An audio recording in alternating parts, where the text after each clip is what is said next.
sommes en train de terminer la lecture de l'Apocalypse. Vous voyez, en un an, comme ça. On en a pratiquement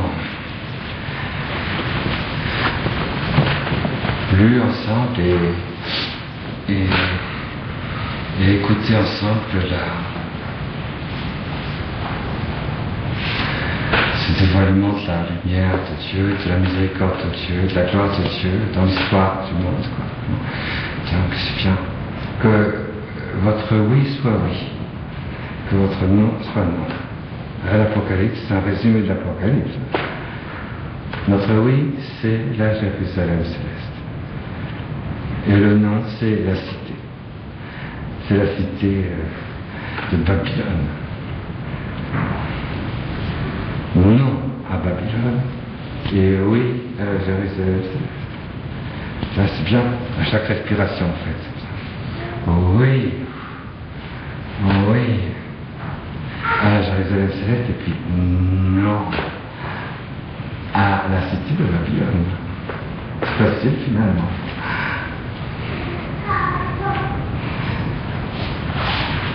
C'est vrai, finalement c'est très facile.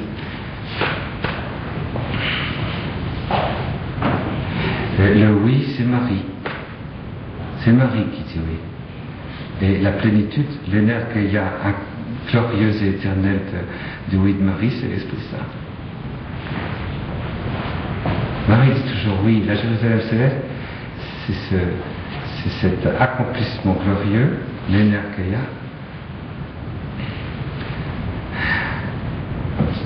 que l'Esprit Saint est dans ce que Marie vit, dans la gloire de la Jérusalem céleste. Alors, vivre le oui à fond, c'est vivre de la Jérusalem céleste. Vivre le non à fond, c'est vivre de Jésus crucifié, qui dit non au péché. Et les deux s'associent merveilleusement. Et si on dit non à fond, et éternellement, et jusque dans la gloire de la résurrection, on continue à dire non, c'est l'agneau qui fait ça, qui dit non. Il n'y a que ce qui est au-delà de la blessure du cœur, au-delà de la résurrection, au-delà de la lumière, au-delà. Et c'est ce non qui permet, avec le oui, de rentrer. Il y a une spontanéité, vous voyez, comme il y a un mariage entre le oui et le non. Et au fond, la vie spirituelle, finalement, c'est pas si compliqué que ça, puisque il suffit de savoir dire oui et de savoir dire non. Bon, donc, c'est facile. Tu sais dire oui? Oui. Tu sais dire non? C'est pas toi. Oui.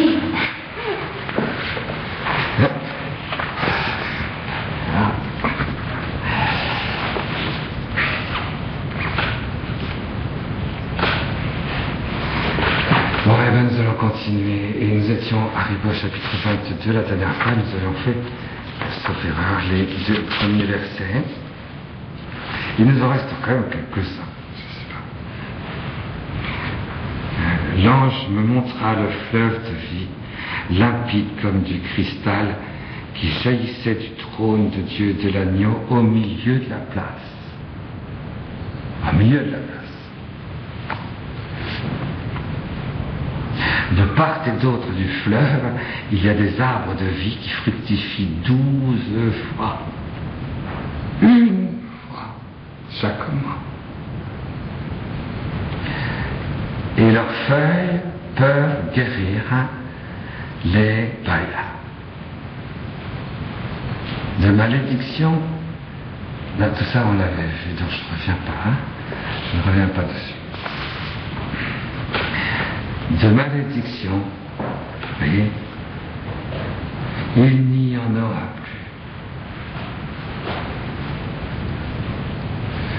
plus. Le trône de Dieu et de l'agneau sera dressé dans la ville, et les serviteurs de Dieu l'adoreront.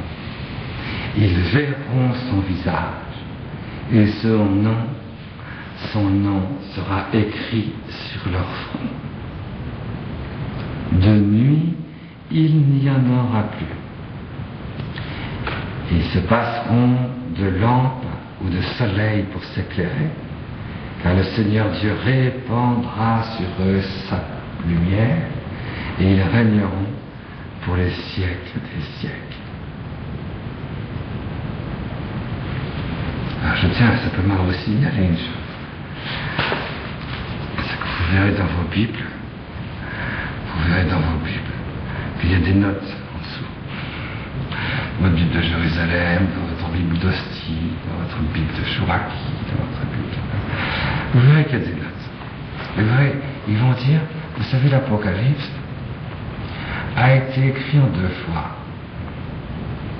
Alors, il y a ces textes, il y a 2 textes, et puis ces textes, on a pris un morceau, on a pris des ciseaux, on a fait une insertion, à un moment donné, de l'un dans l'autre, et voilà, et c'est pour ça que ça fait... Alors, vous voyez, en fait, il y a 2 révélations d'Apocalypse, et puis, c'est facile, si vous voulez retrouver les textes originaux, vous prenez votre paire de ciseaux, vous coupez bien, n'est-ce pas? Et à condition de couper juste, bien sûr. Mais on vous aide, parce qu'ils ont eux découpé aussi déjà. Les Dominicains de Jérusalem ont déjà coupé pour vous. Et dit voilà, vous avez deux apocalypses. Non. Je dis ça parce que il fait ce passage ici. Ce passage réfère ici au début du chapitre 21. Vous voyez, au chapitre 21, je vis un ciel nouveau, une terre nouvelle. Le premier ciel et la première terre ont disparu. De mer, il n'y en a plus. Le monde psychologique, psychique ne nous domine plus. De mer, il n'y en a plus. Vous vous rappelez de ça? Et je vis la cité sainte, la Jérusalem nouvelle qui descendait du ciel d'auprès de Dieu. Elle se fait belle comme une jeune mariée parée pour son époux. Et j'entendis alors une voix clamer du trône. Voici la demeure de Dieu. Voici la demeure de Dieu parmi les hommes. Il aura sa demeure avec eux. Ils seront son peuple, et lui, Dieu avec eux, sera leur Dieu. Il essuiera toute larme de leurs yeux. De mort, il n'y en aura plus. De pleurs, de cris, de peine, il n'y en aura plus, car l'ancien monde s'en est allé. Et là, les dominicains prennent leur coupe de ciseaux en disant « Stop !» Fin de la deuxième apocalypse, début d'un autre passage de la première apocalypse. Et en fait, c'est à partir du moment où il dit « L'ancien monde s'en est allé », en fait, bien sûr que non. En fait, l'ancien monde s'en est allé, ça veut dire que c'est des... Vous voyez, ce sont des... C'est pas bien ça, parce qu'on ne respecte pas l'écriture. Et qu'on ne sache pas ce que c'est qu'un ravissement en Dieu. Ça se pardonne. Je n'ai jamais été ravi en Dieu, d'accord? Je n'ai jamais connu le ravissement, l'extase. Je ne sais pas ce que c'est. Donc ça n'existe pas. Donc il y a eu 2 récits. C'est terrible de ramener une révélation aussi puissante à son expérience minable de la vie spirituelle. Mais bien sûr que quand on est à l'intérieur de Dieu, tout s'inclut. Les moines de vision intime de chacune des réalités divines, le savoir s'inclut les unes dans les autres. C'est comme ça.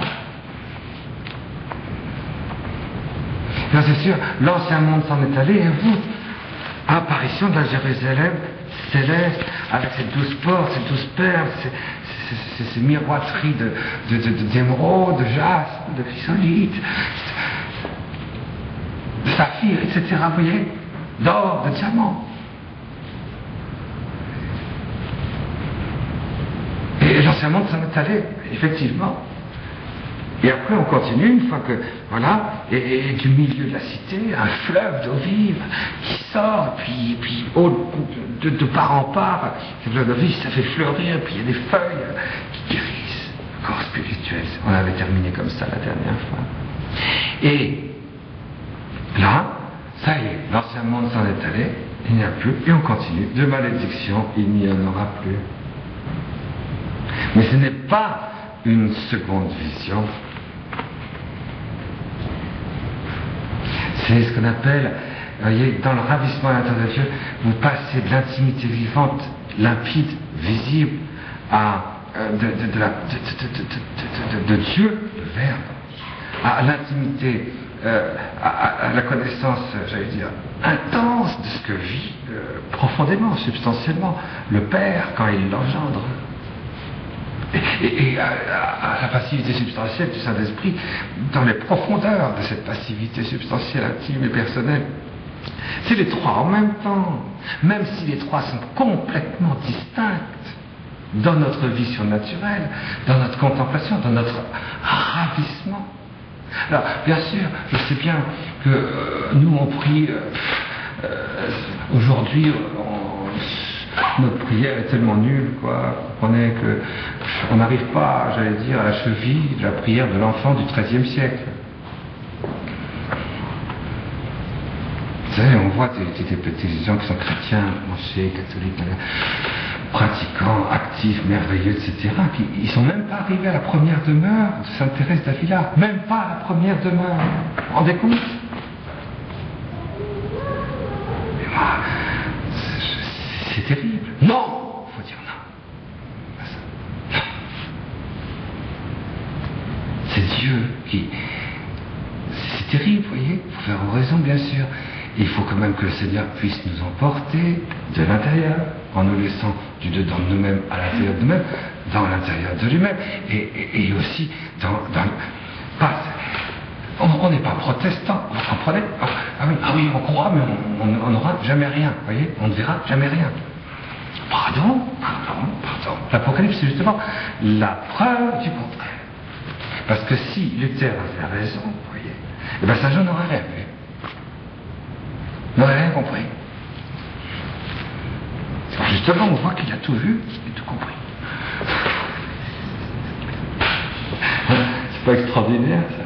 Alors, bien sûr que les mystères divins, les mystères précis, les mystères clairs, les mystères limpides, les mystères sont des réalités faciles à contempler, faciles à connaître, faciles à comprendre. Et nous, les chrétiens, nous sommes faits, choisis par Dieu, pour être marqués sur le front de cette naissance commune avec Dieu, de ce qu'il vit en lui-même surnaturellement.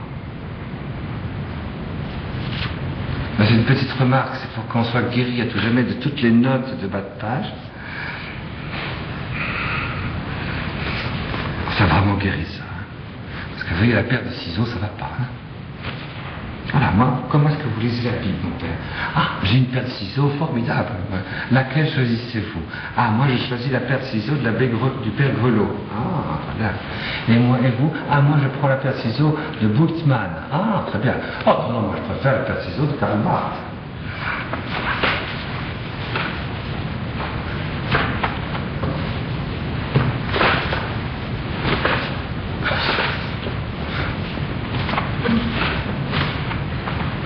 Pourquoi t'as fait un trou à ta chemise?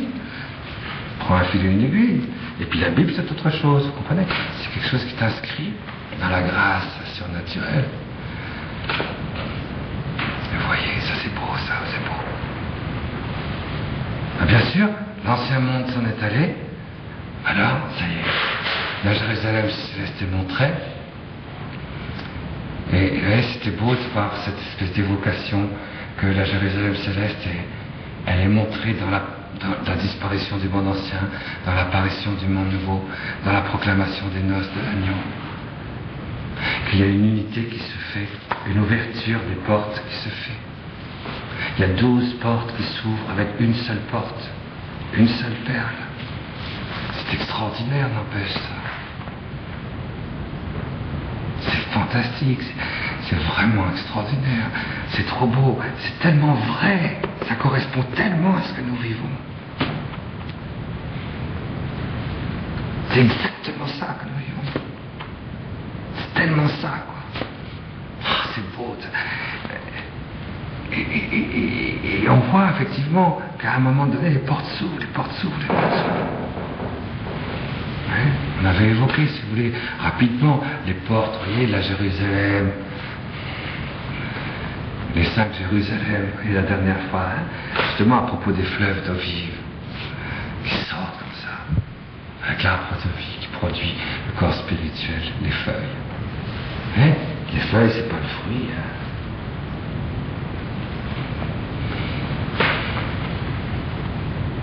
C'est pas tout à fait la fin.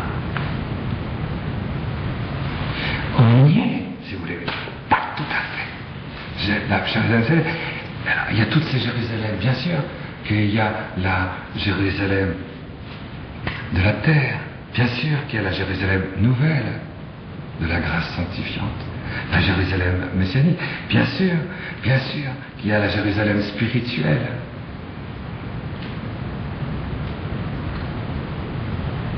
Bien sûr qu'il y a la Jérusalem céleste. Mais il y a encore, si avec ça, n'est-ce pas, si avec ça, il y a d'autres, qu'est-ce qui fait l'unité de tout ça? Quelle est la porte, au fond? Quelle est la Jérusalem? L'autre Jérusalem? Il n'y en a pas d'autre Jérusalem, par hasard? Bien sûr, Marie. C'est Jérusalem. Marie, c'est Jérusalem, bien sûr. Mais il y a d'autres Jérusalem, c'est à l'intérieur du cœur de Marie. À l'intérieur de Marie.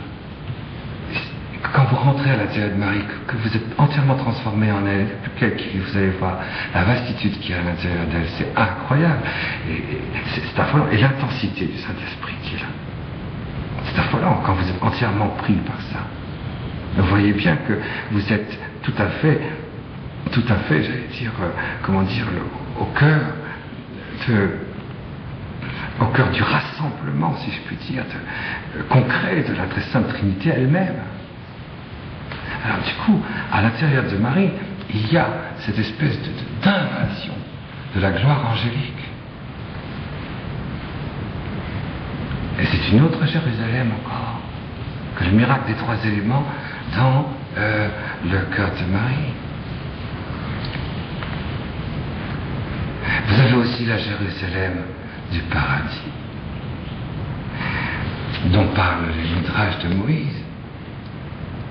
Enfin bref, faites vous-même la recherche. Si vous comptez bien, il y a 12 Jérusalem. Il y a 12 portes.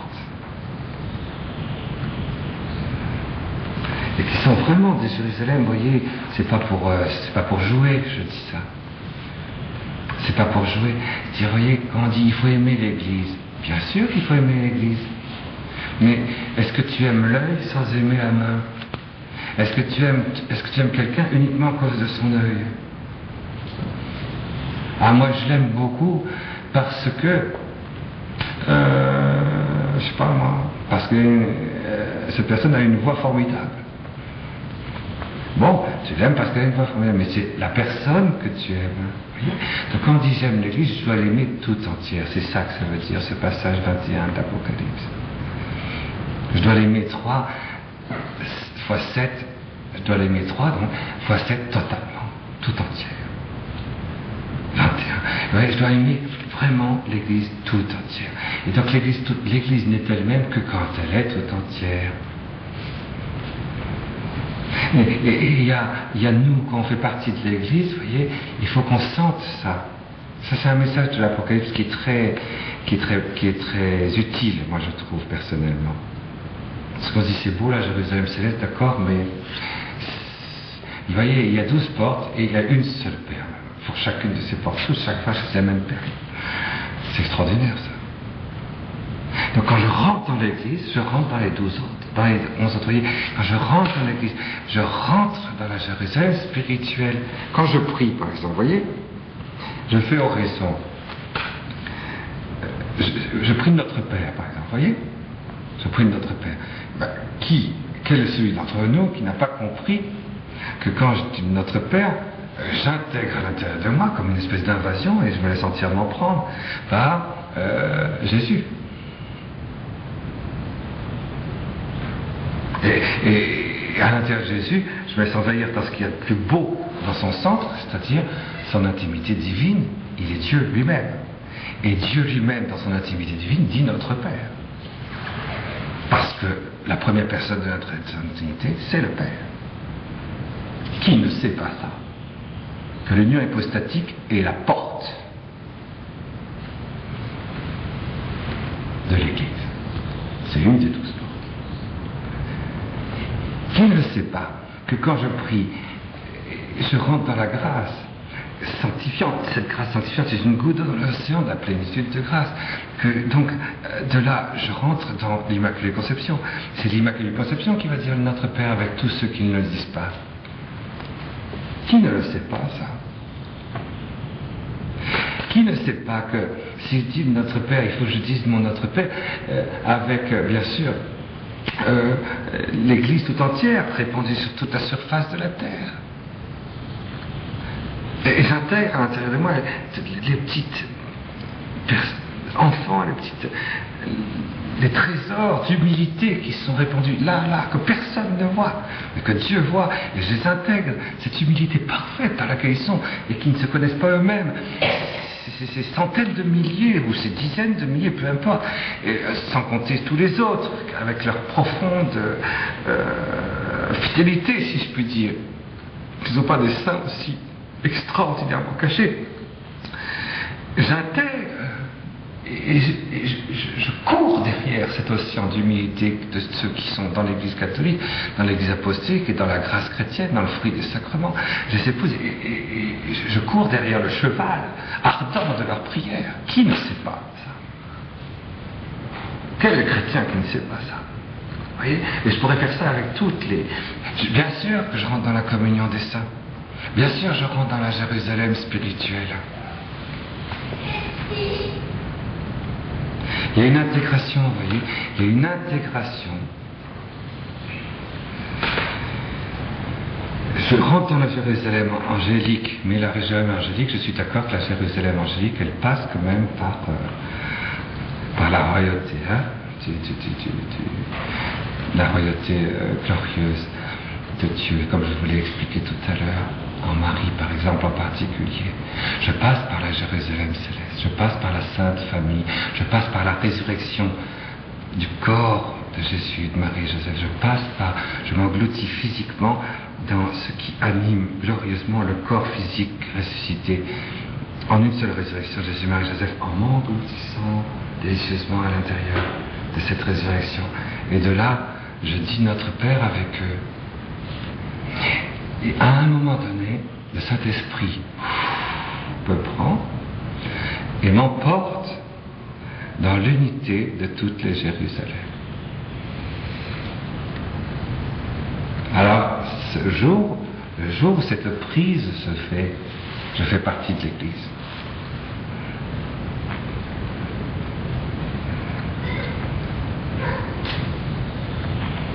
Je fais partie de l'Église. Et en plus, vous verrez que j'ai plus du tout besoin des notes. Des notes de la Bible de Jérusalem. Extraordinaire. C'est formidable. Hein. Alors, ça y est, voilà. Donc voilà pour le coup de patte contre les dominicains. Merci. Alors, de malédiction, il n'y en aura plus. De malédiction, il n'y en a. Et donc on continue. La Jérusalem céleste a donné son message, voilà, c'est moi aussi. Qu'est-ce qui fait l'unité en vérité? Pour résumer la dernière fois, qu'est-ce qui fait l'unité de toutes ces Jérusalem? Ne gardons que les 5 premières, si vous voulez. Qu'est-ce qui fait l'unité? Ce sont les noces de l'agneau. Voici. Et ça avait commencé, chapitre 21, verset 3, je crois. Voici que je te montre l'agneau et l'épouse de l'agneau. L'épousée de l'agneau. Et alors on monte à ce moment-là à Jérusalem céleste, l'épousée de l'agneau.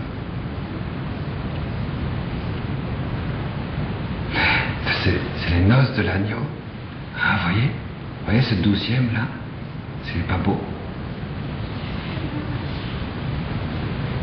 Quand le Christ reviendra dans sa venue intermédiaire, dans la parousie, dans le 6e sceau de l'Apocalypse, dans la 6e trompette. N'est-ce pas?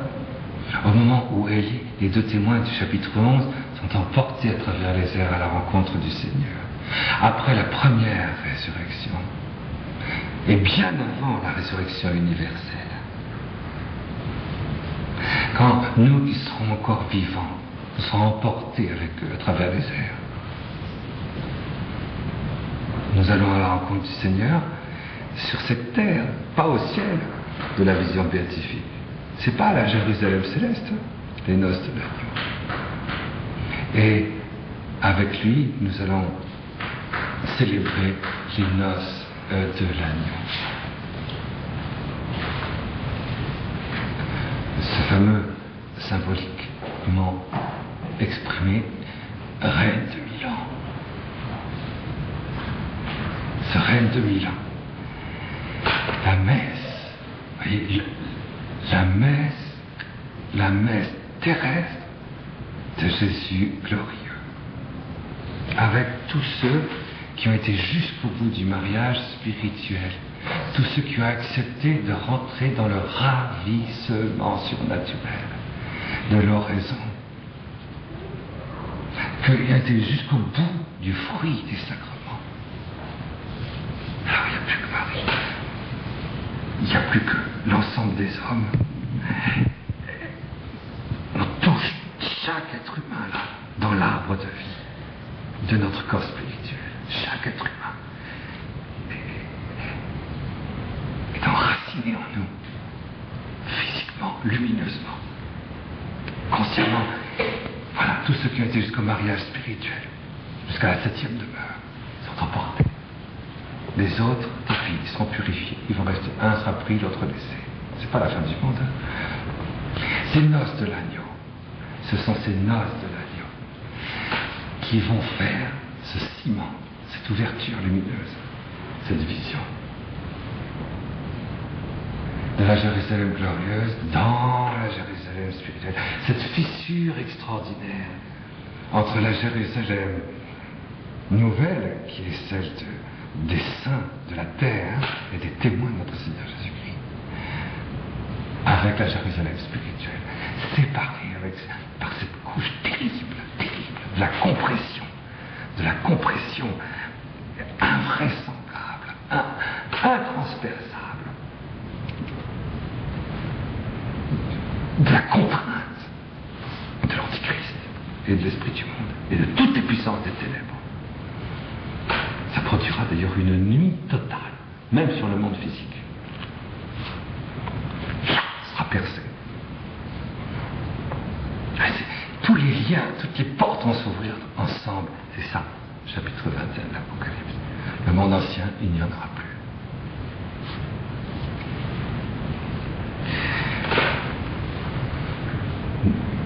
Dans la transsubstantiation, dans la transe eucharistique que nous vivons après la communion, dans la transactuation sponsale, dans la mutation totale de notre vie, dans l'absolution éternelle, le fruit du sacrement, dans le fruit de tous les sacrements, des 7 sacrements, lorsque je conjoins ensemble chacun de ces 7 fruits des sacrements, je vis, je vois cette fissure qui se fait et ces portes qui s'ouvrent ensemble.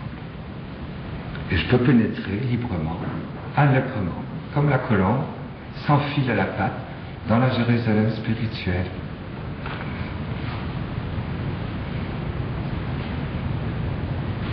Et la Jérusalem spirituelle elle-même, elle reçoit la Jérusalem glorieuse. Et de là où nous sommes, nous voyons la Jérusalem glorieuse dans la Jérusalem spirituelle. Oui, ça.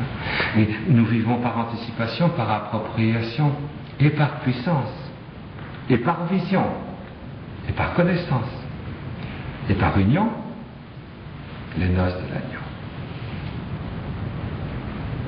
Alors ça, c'est chapitre 21, je m'excuse pour ceux qui ont déjà entendu ça, mais c'est bien de répéter un petit peu. De malédiction, il n'y en aura plus. Le trône de Dieu et de l'agneau sera dressé dans la cité. Et les serviteurs de Dieu l'adoreront. Le trône de Dieu. c'est-à-dire de l'agneau. La blessure du cœur au ciel est Dieu.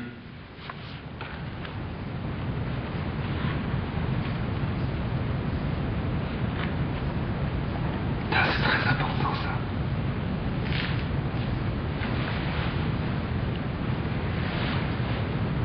Sera dressé dans la ville, et les serviteurs de Dieu l'adoreront. Ils verront son visage.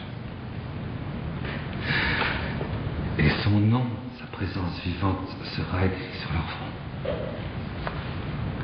De nuit, il n'y en aura plus. Ils se passeront de la lampe ou de la lumière du soleil pour s'éclairer, parce que le Seigneur Dieu répandra sur eux sa lumière, et ils régneront pour les siècles des siècles. Puis, il me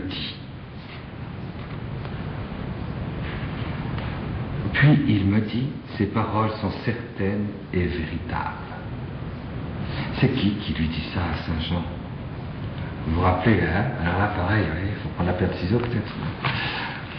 Bien sûr que non. Mais vous voyez, c'était cet ange qui était apparu sur le fleuve Euphrate. Un pied, chapitre 10, au fur et à mesure de l'Apocalypse 1. C'est parti du chapitre 10. Je vis un ange puissant descendre du ciel, enveloppé de gloire, diminué, un arc-en-ciel au-dessus de sa tête, le visage comme le soleil, et les jambes comme des colonnes de feu. Il tenait dans sa main un petit livre ouvert, il posa le pied droit sur la mer, le gauche sur la terre, et il poussa un cri puissant, une clameur méga. Oui, méga, je me rappelle en grec, très très fort, pareil au rugissement du lion. Alors, les 7 tonnerres firent retentir leur voix. Et à partir de là, il va y avoir les 2 témoins, la 7e trompette, la femme et le dragon. Le dragon transmet son pouvoir à la bête, les compagnies, les anges, l'heure du jugement, la moisson, la vendange des moissons, les 7 fléaux et les 7 coupes, la prostituée fameuse, le châtiment de Babylone, la chute de Babylone, les chants de triomphe au ciel, le premier combat eschatologique, le règne des 1000 ans, les noces de l'agneau, le jugement des nations et la Jérusalem céleste. Et voilà, et maintenant on arrive ici, puis il me dit, c'est formidable ces inclusions là. Et on revient à l'ange. Ces paroles sont certitude et vérité. Le Seigneur Dieu qui inspire les prophètes a envoyé son ange pour montrer à ses serviteurs ce qui doit arriver bientôt. Voici que mon retour est proche. Le Seigneur Dieu, écoutez bien, qui inspire les prophètes, a envoyé son ange pour montrer à ses serviteurs, montrer avec la bouche, vous voyez, avec ses serviteurs, ce qui doit arriver bientôt. Et du coup, Dieu parle par l'ange. Jésus parle par l'ange. Voici que mon retour est proche. L'ange de tout à l'heure, du chapitre 10, qui reprend la parole, sortait de sa bouche un rugissement de lion. Le roi des rois, le Seigneur des seigneurs, le reine du Sacré-Cœur, va parler. Et il dit, voici que mon retour est proche. Heureux celui qui garde les paroles prophétiques de ce livre. Ça, c'est très fort.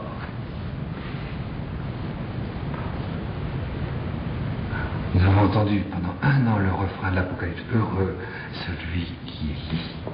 Et ceux, c'est-à-dire ceux qui entendent les paroles prophétiques de ce livre. Et une fois que les visions se sont clôturées, que la parole de l'ange reprenant sa prophétie, que le Sacré-Cœur, le cœur de Jésus, le règne du Sacré-Cœur, le Fils unique de Dieu parle à travers la royauté de son amour glorieux. Il dit cette fois-ci, heureux celui qui garde les paroles prophétiques de ce livre. Vous vous rappelez ça, hein, quand l'ange Gabriel, c'est l'ange Gabriel, évidemment. Quand l'ange Gabriel a dit à Marie qu'elle serait la mère du Sauveur, Marie a gardé cette parole en disant oui. Et elle l'a gardée continuellement. C'est ce que dit Élisabeth. Élisabeth dit, bienheureuse celle qui a cru. Et Marie gardait toutes ces paroles dans son cœur. Très mauvaise traduction, comme vous vous en doutez. Mais Marie, voyez, demeurait dans ces paroles et dans ce qu'elle devenait. Elle les faisait devenir, ces paroles. Elle le faisait grâce au oui surnaturel de sa foi. L'Esprit Saint les transpercé, transfiguré, transsubstantié, transactué, transénergalisé, si vous voulez. Bon, vous n'avez rien compris. Une supervenue du Saint-Esprit dans la lumière surnaturelle de la foi de Marie qui dit oui. Dans le oui de Marie, Marie dit oui, mais surnaturellement, vous voyez, dans la lumière surnaturelle de sa foi qui pénètre vraiment toutes les Jérusalem, je vous assure. Et alors, il y a une supervenue du Saint-Esprit dans ce oui de la lumière surnaturelle de Marie qui fait que ces paroles-là sont gardées éternellement en elle. Et du coup, elles s'incarnent. Et elles se réalisent. Et le Verbe est devenu chair. Et ici, dans la révélation de l'Apocalypse, nous avons ce passage, ce moment extraordinaire qui indique qu'à ceux qui lisent, qui entendent cette parole, il leur avait donné ce pouvoir, cette mission, si vous voulez, cette vocation de dire oui et de garder les paroles prophétiques de ce livre pour qu'elles se réalisent dans la transactuation du Saint-Esprit, à travers eux, grâce à eux, dans les noces de l'agneau, dans la venue du monde nouveau. Ah, la condition, c'est l'arbre de vie, une fois par mois, 12 mois. Et les feuilles, mises en place du corps spirituel. Alors ce oui s'incarne. Et peut trouver sa réalisation. Il trouvera sa réalisation. Au fond, la destinée, vous voyez, du monde est entre les mains des chrétiens des derniers temps. Comme la destinée du monde a été entre les mains de Marie à l'heure de la fin des temps de l'Ancien Testament. Vous voyez. C'est très très fort ça, parce que, écoutez, je m'excuse, mais c'est très fort, et ce n'est pas c'est pas une petite fierté, vous savez, de lire l'Apocalypse, de comprendre ça. C'est tellement grand, c'est tellement fort, c'est tellement puissant, qu'on se dit, mais comment est-ce que je vais faire, puisque moi je ne suis pas marié, comment est-ce que nous allons faire, parce que quand même, on n'est pas à la hauteur, comment est-ce qu'on pourrait, puisque on n'est pas très très très très très fortement unis dans une seule humanité, hein. Comment est-ce qu'on va faire? L'Esprit Saint superviendra du dedans de toi.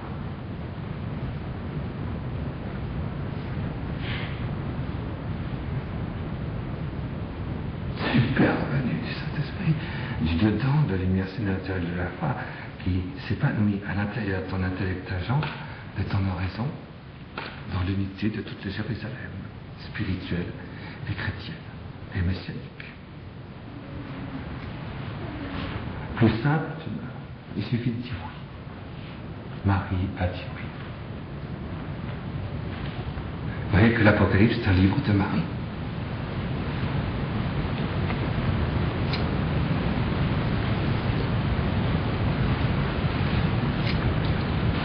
C'est pas un livre de Marie. Marie, expliquez-moi.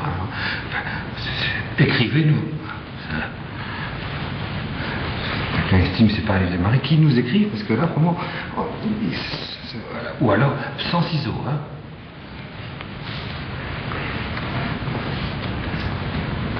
Alors, voici que mon retour est proche. Heureux celui qui garde les paroles prophétiques de ce livre. C'est moi, Jean, qui voyais et entendais tout cela. Une fois les paroles et les visions achevées, je tombais aux pieds de l'ange qui m'avait tout montré pour l'adorer. Ah, on avait déjà vu ça quelque part. 2 fois, il est tombé pour adorer l'ange. Vous vous rappelez, la première fois, il était tombé, ça fait 19, ça fait pas. Il était tombé au pied de l'ange, et puis il dit, non, attends, tu te calmes, hein, non, attention, 19, oui, c'est ça, verset 10, alors je me prosternais à ses pieds, pour l'adorer, mais lui me dit, non, attention, je suis un serviteur comme toi, et comme tes frères qui possèdent le témoignage de Jésus. C'est Dieu que tu dois adorer. Je reviens pas dessus, mais vous voyez, on avait dit, on avait reconnu que c'était l'ange qui cachait la voix de Joseph, hein, du trône, hein, celui qui annonçait les noces de l'agneau. Et du coup, Saint Jean était beaucoup plus loin dans les profondeurs du Père glorifié de Jésus. Et du coup, avait pu s'ouvrir le chapitre 19 dans justement le premier combat eschatologique, l'ouverture du ciel, et le cheval blanc est sorti en vainqueur. Vous vous rappelez de ça? Et Jean avait été tenté d'adorer en voyant la voix de la première personne de la Très Sainte Trinité à travers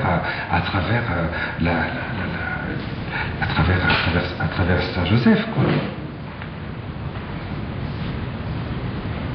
Et non, il faut qu'il aille très profondément dans le cœur de Joseph, cette fois, et à ce moment-là, du sein du Père, aller jusqu'à la première personne de la Très Sainte Trinité. À ce moment-là, si Saint Jean a été jusque-là, du coup, grâce à ça, la vision du cheval blanc est sortie. La victoire du Verbe de Dieu, avec un manteau trempé de sang, trempé dans le sang, et son nom inscrit, le Verbe de Dieu. Et sur sa cuisse, fidèle et vrai.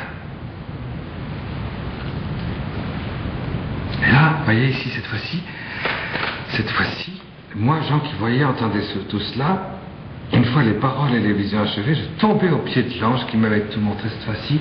C'est l'ange Gabriel. Gabriel, c'est Dieu. Dieu regarde, mais en même temps, dans la force de l'homme, Gabriel. Et puis, elle. C'est Dieu me voit, elle. Vous voyez, Dieu, c'est Dieu, elle. Et Gabriel, c'est Dieu me voit dans l'homme, dans toute sa force. Ça représente le Christ, Gabriel, bien sûr, puisque c'est l'ange à l'intérieur de Dieu, de l'incarnation, et puis qui voit la force de l'homme, et qui est celle de Dieu lui-même, dans le Christ. Et de la bouche de Gabriel, Jésus s'est fait entendre. Voici que mon retour est proche. Alors du coup, cette fois-ci, c'est plus Joseph, et puis le Père, vous voyez, c'est Gabriel, enfin, c'est ça, et c'est Jésus.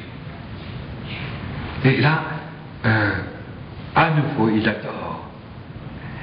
C'est pas l'ange Gabriel qui adore. Il adore. Il se met à adorer, c'est-à-dire. Il va pas jusqu'au bout. Vous voyez, c'est ça que je veux dire. Il va pas jusqu'au bout. C'est ce que veut dire le passage. Je tombais au pied de l'ange qui m'avait tout montré pour l'adorer. Mais lui me dit, non, attention, je suis un serviteur comme toi, et tes frères les prophètes, et ceux qui gardent les paroles de ce livre. C'est Dieu qu'il faut adorer. Et vraiment, Jésus appelle à faire que l'adoration qu'on a vis-à-vis de lui, surtout ne s'arrête pas à lui, et qu'elle revienne au Père.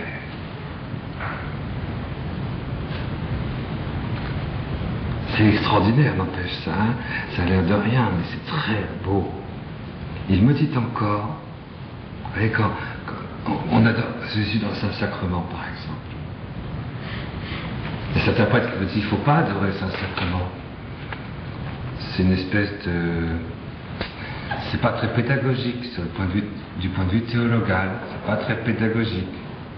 Parce que les gens, ils adorent le Sanctissime Sacrement. Il ne faut pas adorer le Sanctissime Sacrement. C'est vrai. Il ne faut pas adorer le Sanctissime Sacrement. Le sacrement n'est qu'un moyen.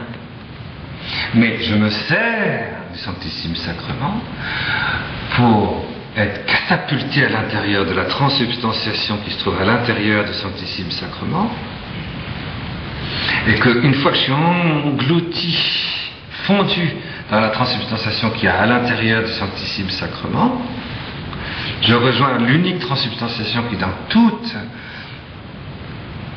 dans l'unique présence de toutes les transsubstantiations de tous les sacrements, dans toutes les bouches de ceux qui ont communié, dans toutes les bouches de ceux qui vont communier, dans toutes les bouches de ceux qui sont transsubstantiés, dans même celle des noces de l'agneau, de la dernière messe et de la dernière communion de l'enceinte de l'Église. C'est dans cette transsubstantiation-là que je suis entièrement englouti, et de là, je me laisse emporter dans l'adoration. C'est une fois, c'est dedans le Verbe de Dieu transubstantié que je regarde le Père, comme le Verbe de Dieu regarde le Père, et j'adore le Père, du Verbe de Dieu.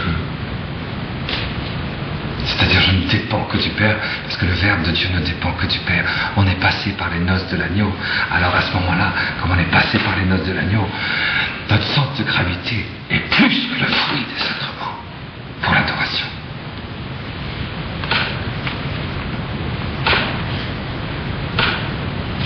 Ça ne veut pas dire supprimons les sacrements. Ça ne veut pas dire supprimons l'adoration du sacrement. Ah, attention, pas de paire de ciseaux.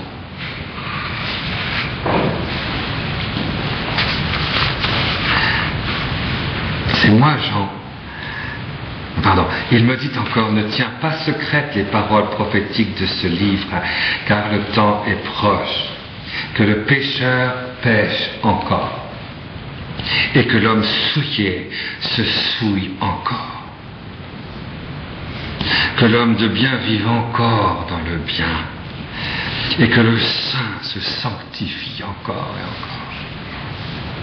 Voici que mon retour est proche, et j'apporte avec moi le salaire que je vais payer à chacun en proportion de son travail. Vous voyez bien que l'unité de toutes les Jérusalem dans les noces de l'agneau, c'est pas la fin du monde.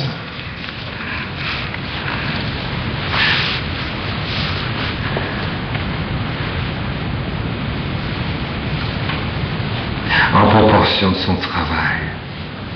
Je suis l'alpha et l'oméga, le premier et le dernier, le principe et la fin. Heureux ceux qui lavent leurs robes, ils pourront disposer de l'arbre de vie et pénétrer dans la cité par les portes.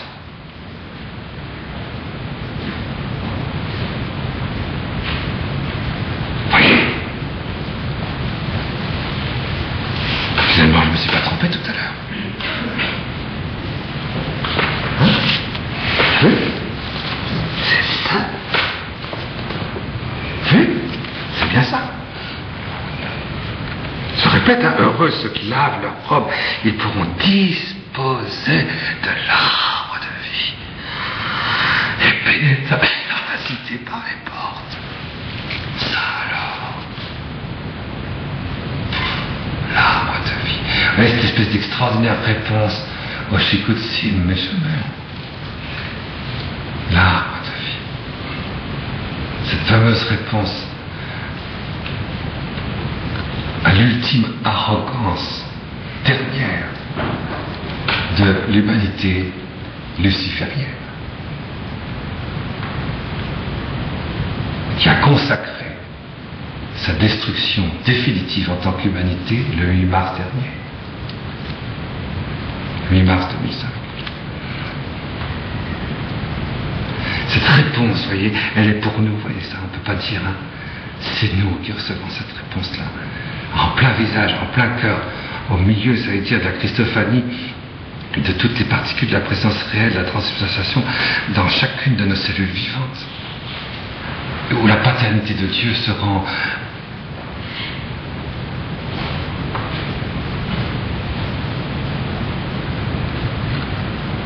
volcaniquement présente.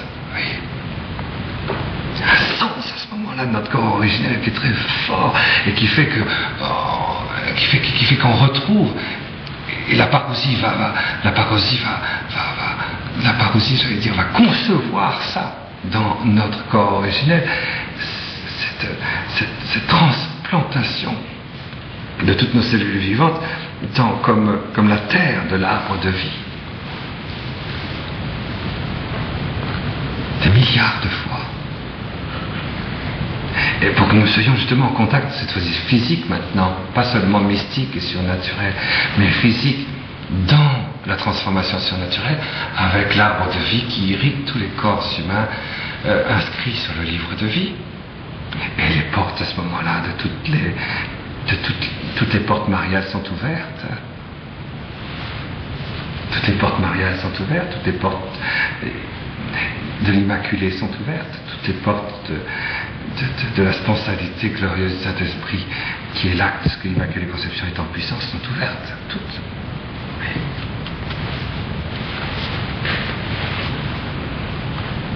Dehors. Oui, c'est oui, et puis non maintenant. Dehors les chiens.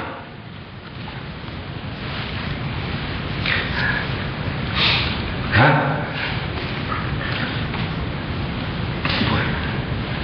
Vous dites, Madame Bardot, comment pensez-vous?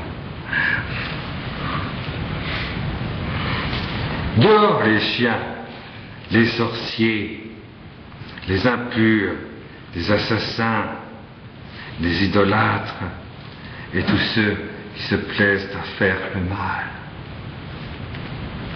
C'est exactement la même litanie que le chapitre aux Romains. Vous voyez, Dieu a livré à ces images d'hommes corruptibles une image de quadrupèdes, de reptiles. Il les a livrés selon les convoitises de leur cœur à une impureté où ils avilissent eux-mêmes leur propre corps. Eux qui ont échangé la vérité de Dieu contre le mensonge, adoré et servi la créature, de préférence au Créateur qui est béni éternellement, amen. Aussi Dieu les a-t-il livrés à des passions avilissantes, car leurs femmes ont échangé les rapports naturels pour des rapports contre nature. Pareillement, les hommes, délaissant l'usage naturel de la femme, ont brûlé de désir les uns pour les autres, perpétrant l'infamie d'homme à homme et recevant à leur personne l'inévitable salaire de leur égarement. Mais comme ils n'ont pas jugé bon de garder la véritable connaissance de Dieu, Dieu les a livrés à leur esprit sans jugement, pour faire ce qui ne convient pas, remplis de toute injustice. Ils ne sont pas du tout ajustés. De perversité, de cupidité, de malice, ne respirant qu'envie, meurtre, dispute, fourberie, malignité, diffamateurs, détracteurs, ennemis de Dieu, insulteurs, orgueilleux, fanfarons, ingénieux au mal, rebelles à leurs parents insensés.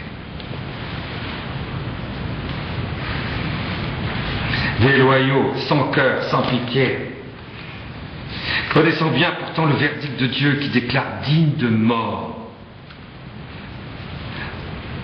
non seulement leurs auteurs, les auteurs de pareilles actions, mais encore ceux qui les approuvent. Ouais. Alors non seulement ceux qui pratiquent l'homosexualité, mais surtout ceux qui les approuvent sont dignes de mort éternelle. Épître aux Romains, Épître aux Corinthiens, Deutéronome, Apocalypse.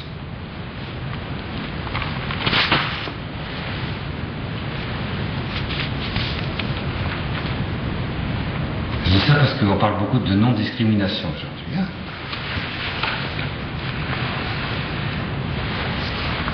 Il faut être clair. Hein. On ne touche pas à la signification sponsale du corps. Hein. On ne touche pas à ça.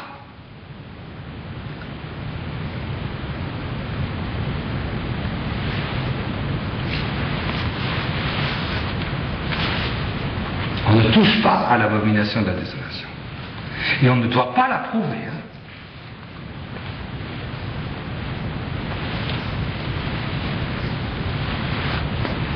Sinon, c'est la mort pour celui qui l'approuve, celui qui consent. Pour les autres, hein, pas pour lui. Dehors. Alors c'est non. Il y a oui et non. C'est beau ça. Moi ça me plaît ça. Ça me plaît. Au moins on n'est pas dans la mélasse, la tiédasse, du mix, vous voyez.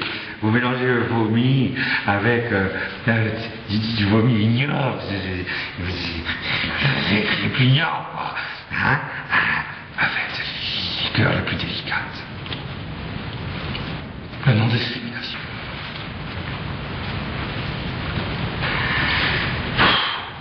Ah, que ça fait du bien un peu d'apocalypse, hein. On respire. Moi, Jésus, j'ai envoyé mon ange publier chez vous ces révélations concernant les églises. Ah, les églises. Ah, alors, peut-être que les Jérusalem ne sont pas 5, peut-être qu'elles ne sont pas 12, peut-être qu'elles sont 7. Eh bien oui, bien sûr. Et je vais reprendre l'Apocalypse avec les 7 églises pour reconnaître, non pas, vous voyez, la véritable interprétation divine, surnaturelle du ravissement spirituel du corps mystique de l'arbre de vie, dans l'incarnation, l'épanouissement en moi, dont je suis membre vivant de chacune de ces 7 églises. Et cette fois-ci, ce sont des églises, je vais dire, non plus historiques, non plus des églises, vous voyez, mues par les dons du Saint-Esprit, mais une église qui est transactuée par l'Esprit Saint dans le Paraclet. Marie est transactuée par l'Esprit Saint. La blessure de l'agneau aussi. Le paradis terrestre. Élie aussi. Le monde angélique dans le miracle du transcendement aussi. La Jérusalem spirituelle transactuée. Là, le fruit des sacrements de l'Église, de notre Église militante aussi. Et enfin, la Jérusalem glorieuse aussi. Ça fait 7. Et je vais du coup reconnaître, vous voyez, les 7 églises du chapitre 2. Dans leur profonde signification. Dans leur profonde incorporation à ma prière. C'est beau ça, hein, vous voyez, hein, parce que c'est bien, parce que ça boucle bien l'ensemble de l'Apocalypse. Je suis le rejeton de la race de David, l'étoile radieuse du matin.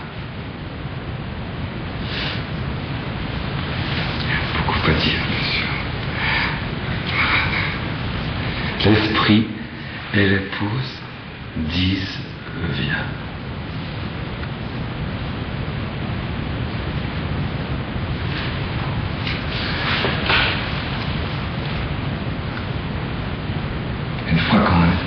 Une fois qu'on est, j'allais dire, il ne reste plus rien, quoi, hein, pour nous séparer de la résurrection universelle, de l'entrée universelle dans la vision béatifique. Il reste 1 milliardième de millimètre d'un voile presque transparent. Il va se déchirer.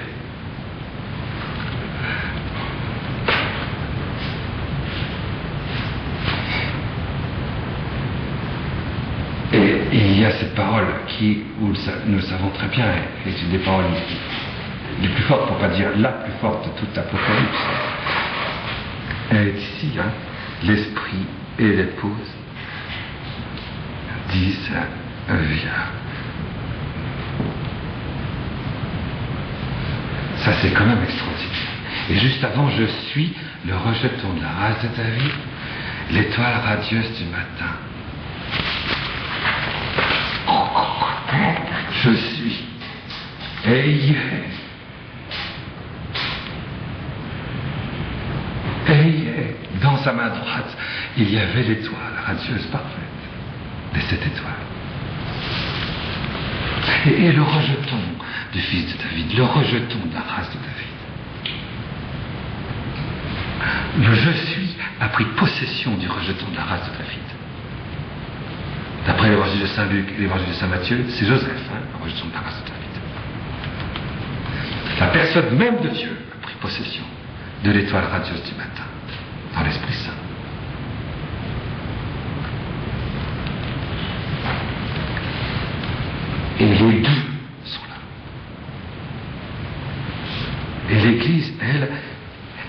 entièrement prise par le Verbe de Dieu dans cette révélation. Vous avez donc les trois. Alors du coup, la parole peut se prononcer. L'esprit et l'épouse disent viens. L'esprit et l'épouse disent viens. L'esprit, c'est le Saint-Esprit. Et l'épouse. Si vous voulez savoir comment il ne faut pas interpréter un texte de la Bible, vous regardez les notes. L'esprit représente, c'est l'esprit représente la vie spirituelle de l'Église, et l'Église représente l'épouse du Christ. Voilà, exactement comme il ne faut pas interpréter. Exactement le contraire de tout ce qu'on a vu depuis le début d'Apocalypse jusqu'à incroyable.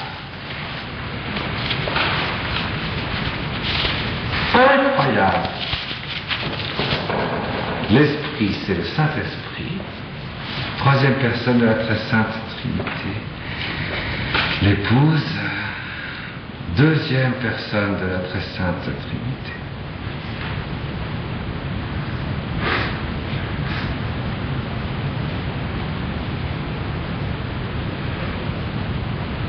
Et les deux disent le Père.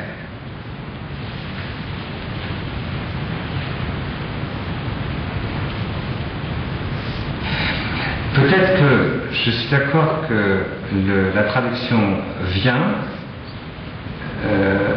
d'Euro, je crois, en grec, ne donne pas bien quand on dit vient. C'est, vous voyez, c'est un impératif présent adverbial. Vous voyez, vous êtes bien avancé avec ça. Mais ça veut dire, comme vous dites par exemple, ici. Ici. C'est un ici qui, c'est par là, quoi. Vous voyez ce que je veux dire? C'est pas bien, c'est ici. C'est bien que sur un papier, on ne peut pas traduire ça. C'est là-dessus qu'ils devraient mettre des notes. Toutes ces interprétations infernales, n'est-ce pas?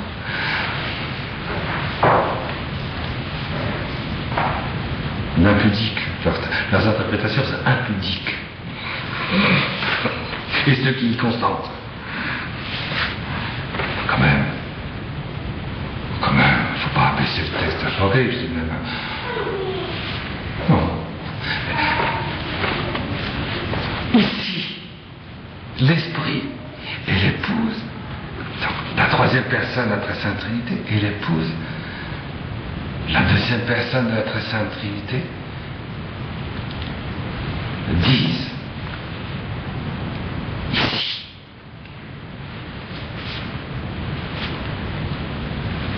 Tout est ramené dans le principe. C'est le Père. Et ici, viens, c'est le Père. Si vous voulez un jour entendre la voix du Père, entendez ce cri, mais total, glorieux, sans limite, qui dit viens. C'est le Père, ça. Le Père, c'est un viens substantiel.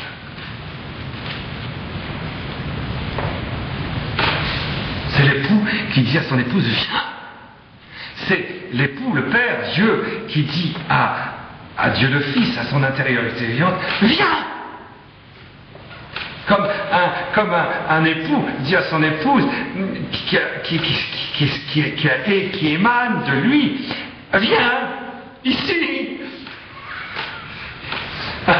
N'est-ce pas, Philippe, hein? Viens. L'époux, mais oui, viens. Là, sa peinture, ça, viens. C'est l'époux, oui, c'est l'époux, viens, enfin quoi. Vous voyez, c'est exactement le contraire de Serge Gainsbourg. Exactement le contraire de Serge Gainsbourg. C'est l'épouse qui dit dans Serge Gainsbourg, il faut dire que lui, il est un impudique, c'est normal. Donc la signification responsable du corps est inversée.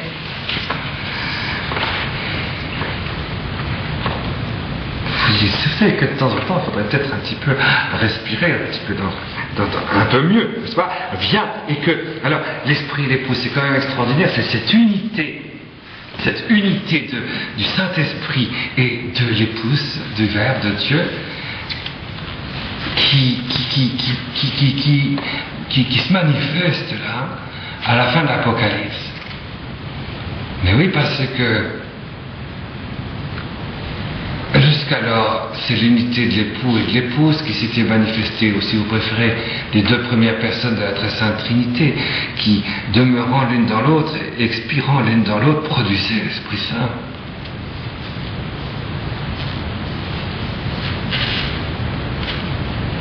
C'est vrai, l'époux et l'épouse, l'épouse et l'époux, aspiraient l'une dans l'autre, inspirant l'une et l'autre.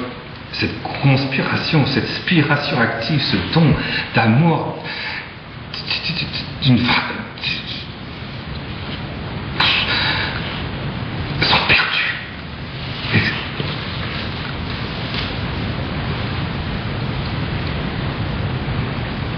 Saint Thomas d'Aquin appelle ça une spiration. Spiration.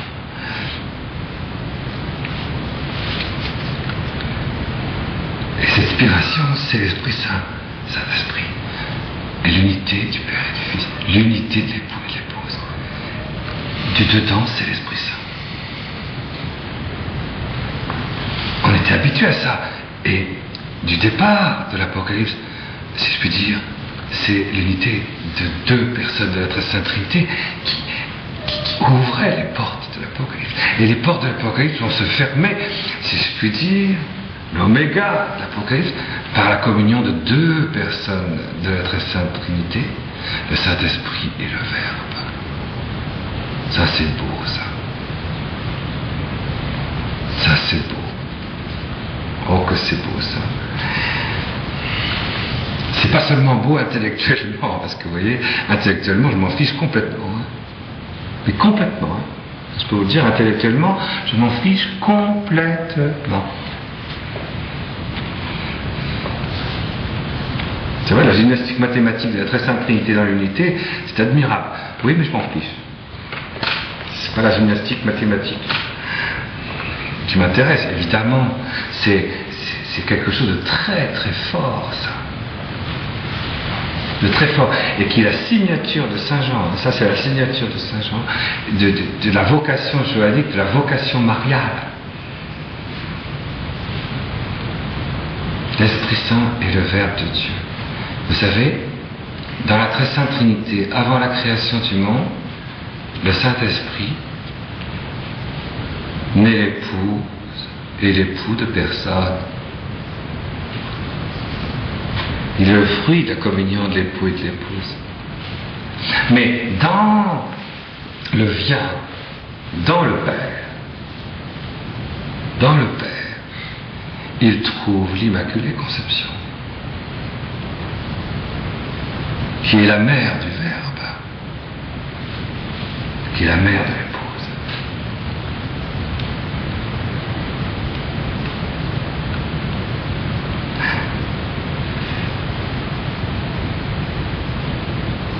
Il est, lui, l'acte de ce que l'Immaculée Conception est en puissance, le Saint-Esprit.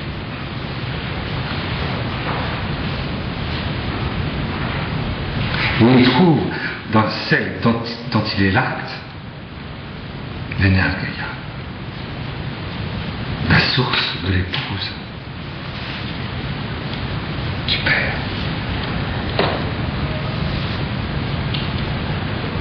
C'est à travers le mystère de Marie et de l'Immaculée Conception qu'il y a une rencontre personnelle totale entre le Verbe de Dieu, l'épouse, et le Saint-Esprit. Et ceci a commencé, bien sûr, à l'incarnation, à l'état ponctuel, dans la lumière surnaturelle de la Vierge Marie, mais ça a commencé éternellement à l'intérieur de la très sainte Trinité, lorsque Jésus est mort.